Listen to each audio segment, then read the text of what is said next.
Welcome everyone. Here we learn about increasing and reducing friction. तो first of all अपन देखते हैं कि friction क्या होता है। फ्रिक्शन किसी भी ऑब्जेक्ट और उसके सरफेस के बीच लगने वाला एक फोर्स होता है एंड ये टू टाइप्स का होता है, static friction and kinetic friction.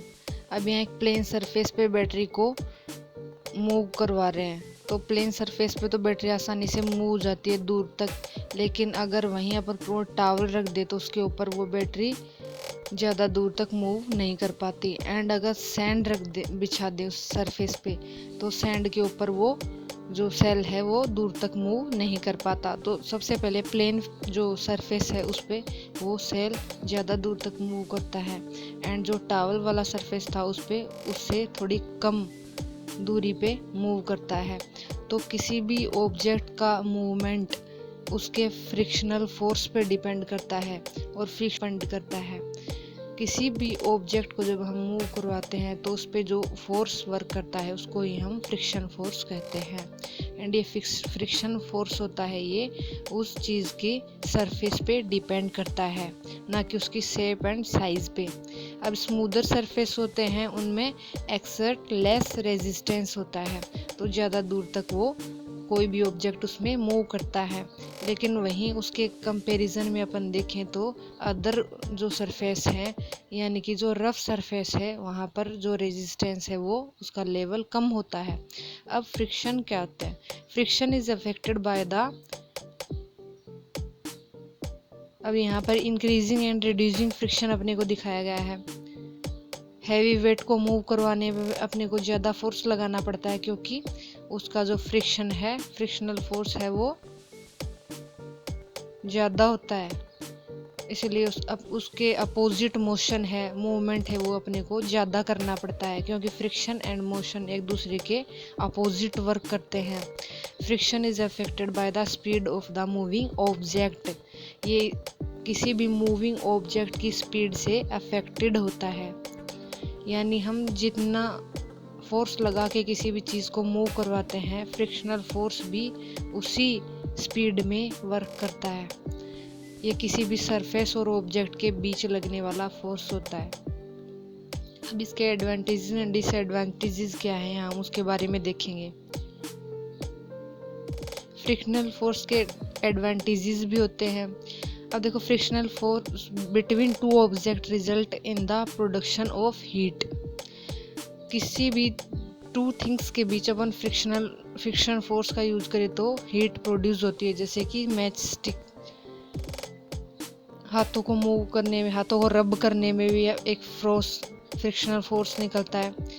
जब हम हाथों को रब करके अपने फेस पे रखते हैं तो अपने को वार्म फील होता है।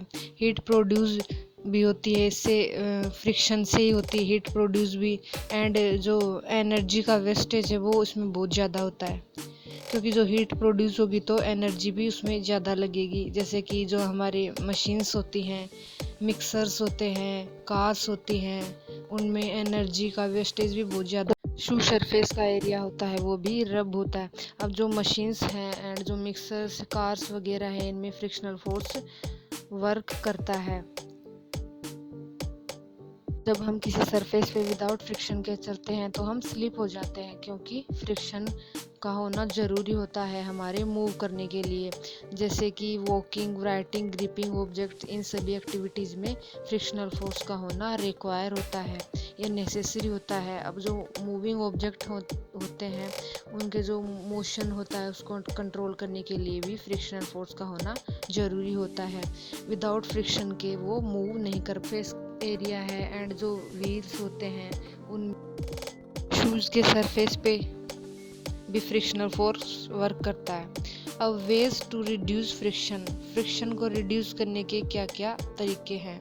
तो सबसे पहला तरीका उसमें है पॉलिशिंग। जब भी किसी चीज़ पे पॉलिशिंग की जाती है तो फ्रिक्शनल फोर्स रिड्यूस हो जाता है, यानी कि कम हो जाता है, क्योंकि उसकी जो सरफेस है उसका जो पीक है वो उसे कवर हो जाता है, यानी कि जो उसमें स्मॉल पोर्स होते हैं वो उससे कवर हो जाते हैं और वो सरफेस बिल्कुल प्लेन हो जाता है। तो फ्रिक्शनल फोर्स क्या है, उससे इंक्रीज हो जाता है, बढ़ जाता है।